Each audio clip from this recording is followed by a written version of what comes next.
په غزني کې د نیالګیو کینولو کمپاین ښاریان یې د ښې ساتنې غوښتنه کوي.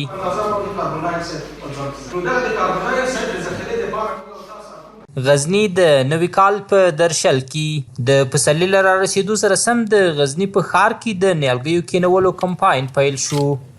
دغه کمپاین چې د غزني پوهنتون څخه یې پیل وشو د چاپیریال ساتنې ریاست په وینا سږ کال به په ټول ولایت کې شاوخوا 18 لکه نیالګي کینول شي. د غزني د چاپیریال ساتنې رئیس مولوي احمد الله عرفان حریت رادیو ته وویل دا نیالګي د ښار د ښکلا، د هوا د پاکوالي او د چاپیریال د سمسورتیا په موخه کرل کیږي. نن په دې اوله ورځ کې 200 نهالان ښودل کیږي. نو له دې وروسته تعقیبي نور هم د په مرکز ولسوالیو کې دوام لري چې ښودل کیږي. به په مجموع کې په ټول ولایت کې د سږ کال لپاره 18 لکه نهالان موږ لرو چې کرل کیږي، او هغه هم د مختلفو اداراتو لخوا لکه د زراعت ریاست او یا اتحادیه د قریادارانو مؤسسات ښاروالي.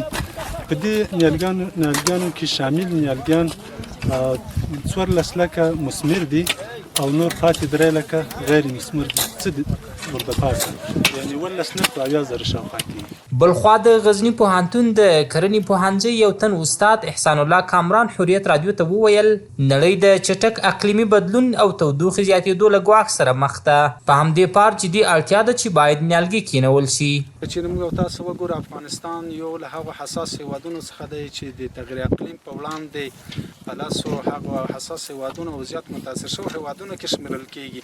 نو که چېرته په افغانستان کې نه ورځ سیلابونه بارانونه رامنځته کیږي، د ډېر شدید سیلابونه یې ځان سره لري. نو که چېرې موږ په غرونو کې په تپو کې په هغو ساحو کې چې د سیلاب د بارانونو د ورېدلو سره او د سیلاب د جوړېدو سره ډېر حساس وي، که چېرې یوه شنه ساحه ولرو، نیالګي ولرو په هغو ساحه کې، یو ځنګل ولرو، نو به انشاءالله بیا د سیلاب د راوتو څخه او د سیلابونو د تخریب څخه په امان باندې وو. که څه هم د غزني ښار اوسیدونکي د نیالګیو د کینولو هرکلی کوي، خو هغوی له چارواکو غواړي چې یوازې د کینولو پر ځای د نیالګیو ساتنې ته هم پاملرنه وشي.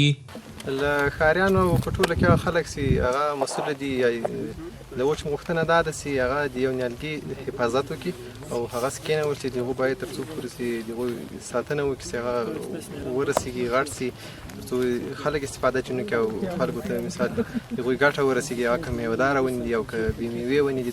عبدالواسي چې د غزني ښار یو تن اوسیدونکی دی وایي هر کال نیالګي کینول کیږي خو د ساتنې غم یې نه کیږي.